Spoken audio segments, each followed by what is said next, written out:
your girl, no longer bound. And today is Wednesday. Yes, it is.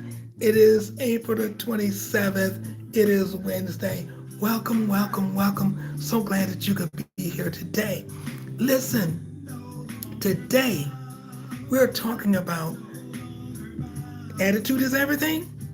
We're talking about getting out there and failing. Listen to this quote. Listen to this quote.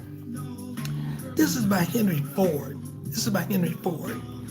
And he says, this was his quote. You know, the guy that made the Ford cars, trucks.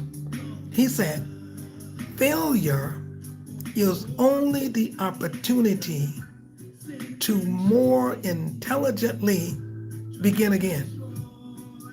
Wow. Failure is only the opportunity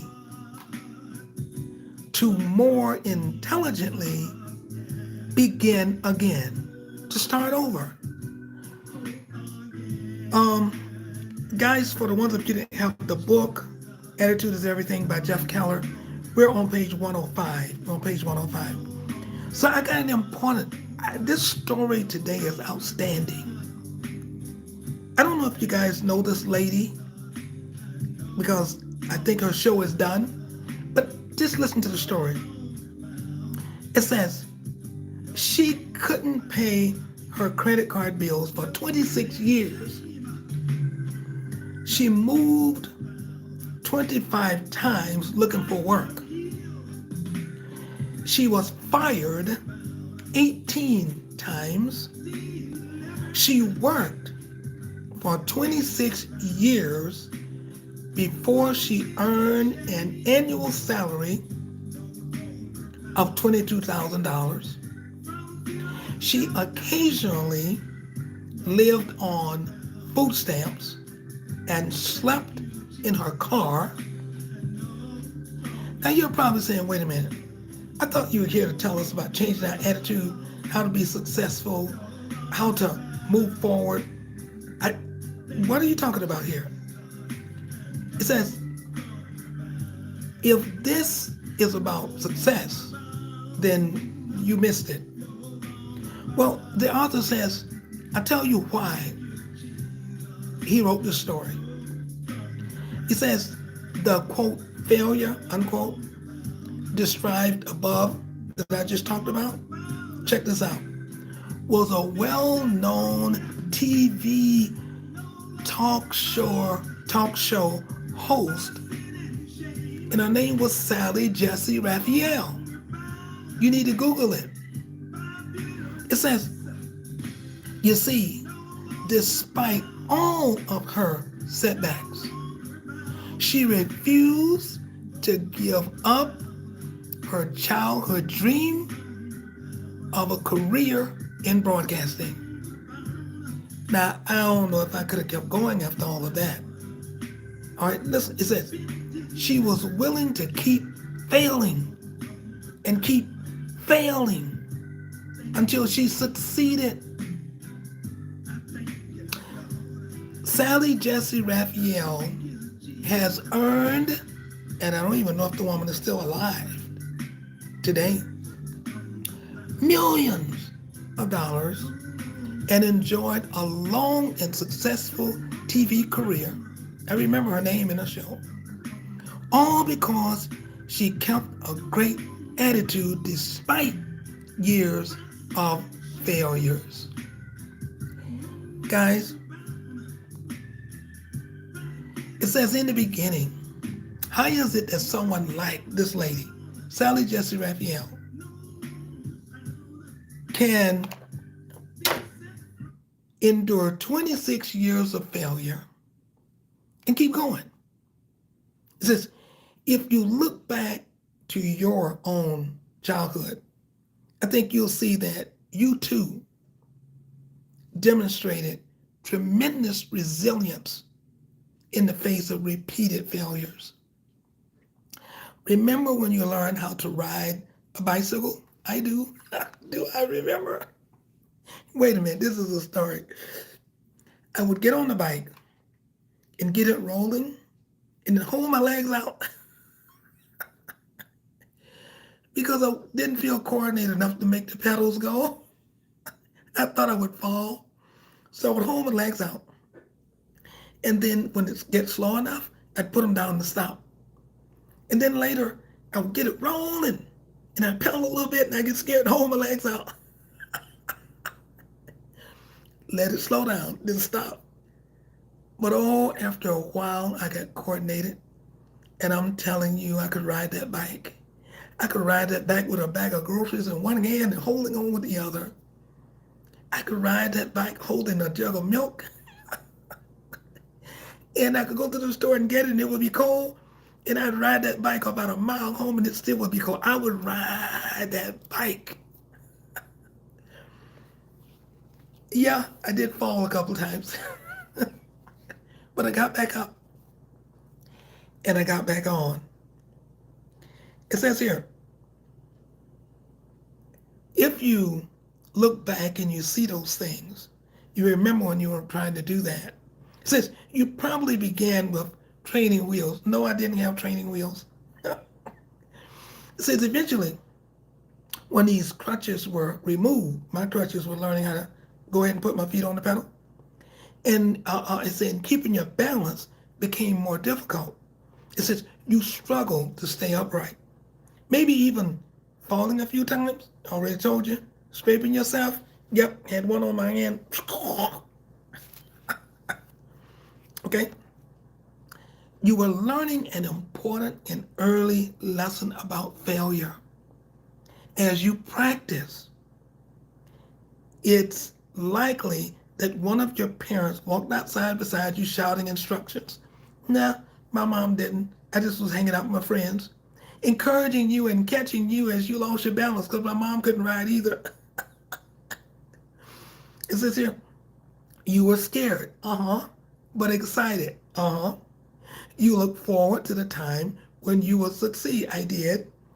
And when you would at last ride free on your own. So you kept at it every day. I did every time I could get somebody's bicycle because I didn't have one. I borrowed friends. And eventually mastered the skill of riding a bike. What contributed to your ultimate success in learning how to ride your bike? Well, y'all know it. Persistence and sheer repetition, repetition, repetition, repetition. You try it, you fail. You try it, you fail. You try it, you fail. Till finally you get it and you're gone. But you didn't quit. You were going to stick with it no matter what, no matter how long it took. I'm going to get this.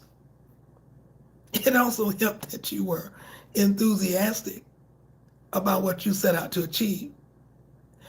That you could hardly wait to reach your goal. I got it, man. It felt good to you. You felt good showing your friends. I got this. I like to say that one. That's one of mine. I love it. I got this. It says, and finally, let's not underestimate the impact of positive encouragement. Well, it wasn't my mom. She would encourage me, but she couldn't ride, okay? But my friends, you got it. Try it again. You got it. Get up. It says here, you always knew your parents were in your corner. Yeah, I did now. I knew she was in my corner, supporting me and rooting for my success because she would say, well, that girl can ride that bike. If I say, Mom can ride the bike, wouldn't work. No, she can ride that bike. As a 6-year-old, learning to ride your bike, I wasn't 6, I was a little bit older, and you're optimistic, thrilled, and eager to meet the challenge. You couldn't wait to try it again. You knew you would master it eventually. But that was a long time ago. Yesterday and today, now let's examine how most adults approach the development of new skills today. Would you say they're optimistic, thrilled, and eager to meet a challenge? Meet a new challenge? We both know the answer to that question. A big fat N-O, no. Let's assume we asked a group of adults to learn a new software program. Oh boy, deal with that almost every day at work. It will go or switch to another position in the company. Whoa! I got one of my patients. She like to say, "I don't like change. I don't like change. I don't like change." How would most respond? They try to avoid it. They complain. They make excuses why they shouldn't have to do it. They doubt their abilities. They'd be afraid. What happened to that 6 year old brimming with vitality and a sense of adventure? How did that child turn into an adult, moaning and groaning about learning something new? As an adult, or as adults, most of us become a lot more concerned about, here's the key, the opinion of others. The opinion of others, often hesitating because people may laugh at us or criticize us. Whoa.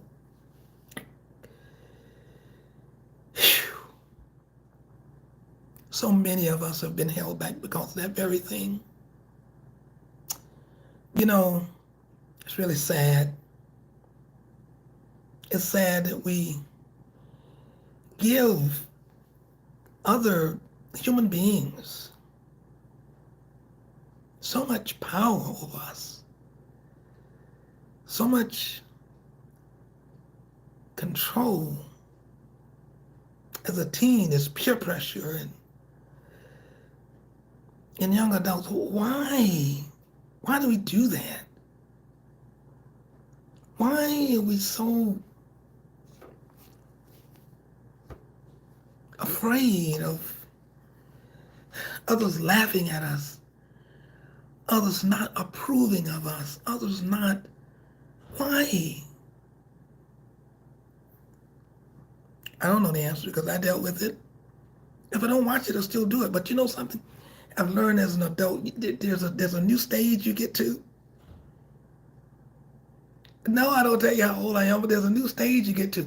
It's a maturity stage where you get to the place you realize, I don't care.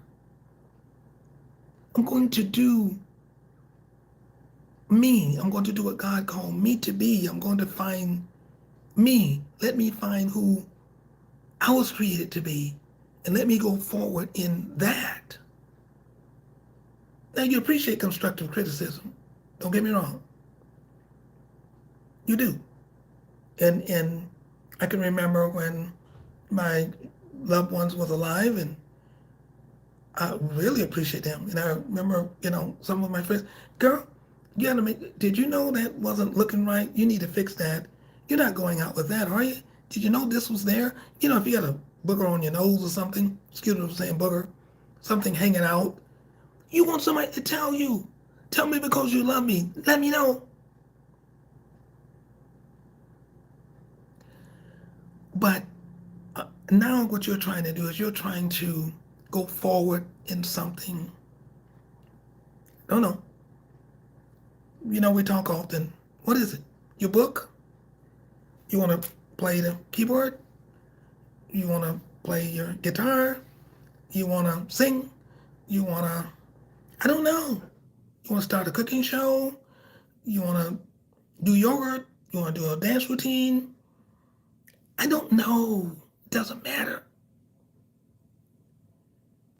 But it matters to you if you allow others to hinder you. They're human just like you. And to my melanated brothers and sisters, they're human just like you. You were just blessed with melanin. Yes, you were blessed with melanin, but they're human just like you. How do I know? I'm in medicine. We only have one anatomy book. The brain is the brain, and the eyes are the eyes. The heart is the heart. Whatever we study, it's theirs. Yeah, they're human just like you, but yet we give them so much power. Wow. What will they think? What will they say? Will they laugh at me? Am I good enough? Will I be approved? And most of them want to be you, or want to be like you, want to do what you're doing. You're thinking that you're not doing enough, and they're like saying, boy, if I could only do what she's doing. So therefore, they figure they can't. They're thinking.